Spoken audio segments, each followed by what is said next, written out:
Welcome to another complex numbers video. In this video, we're moving on to logarithms. Now, logarithms are linked to exponents or indices or powers and become very important when trying to deal and solve problems with very large or very small numbers. Now, you've probably come across logarithms in level 2, and our job in this video is to show you how we can change from power form into log form. We say 2 is the base, 5 is the power or index, and I like to call 32 the number. So when we're talking about log form, we say log in base 2 of the number 32 is equal to a power of 5.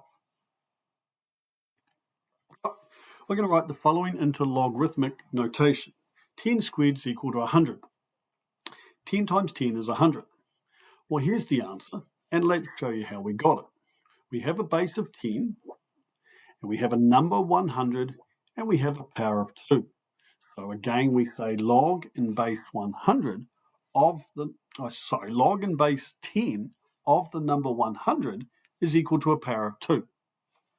And a quick way to check that the numbers are in the right place is the following. 10 to the power of 2 is equal to 100. Well, there are two common logarithms, or logs, that get shortened to, that are set up, and one is in base 10 and one is in base e. So let's start with log in base 10. This is the button on the calculator you need to find.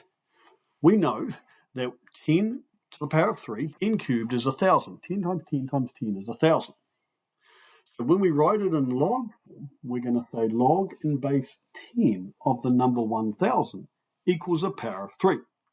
But when we type it into our calculator, we just need to push the log button and then type 1,000. You don't need to worry about the base 10 because it's already set up in base 10. And it will give you 3. Log of 1,000 is 3 in base 10.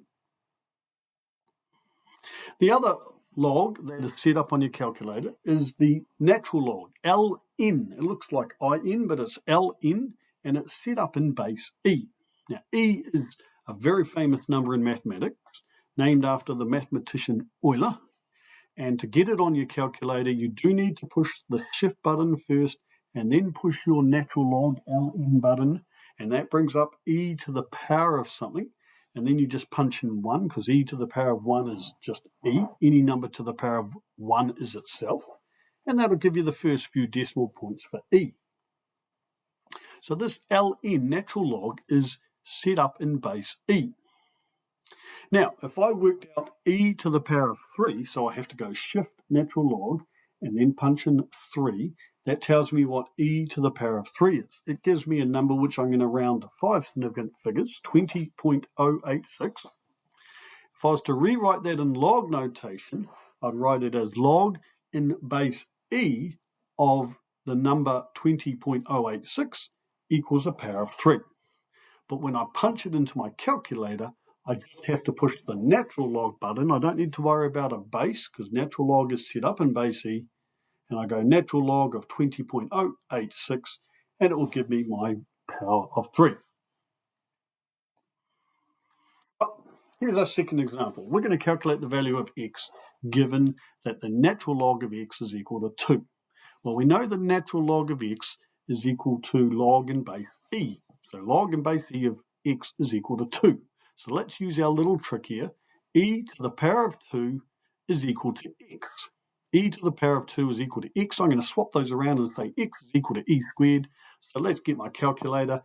To get e, I go shift natural log. That brings up e to the power of something. Then I just type in 2, and I get my value of 7.389.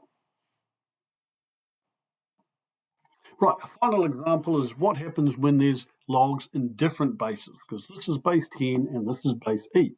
So if we've got log in base 6, well, we can't use a calculator, so what we need to do is put that equal to x, some known number we don't know, and then use this cool trick. 6 to the power of x is equal to 1,296, and now it's just play around until we get 6 to the power of 4 is equal to 1,296. So therefore, x has to equal 4. Right, well, that's us for the video. So thanks very much for watching.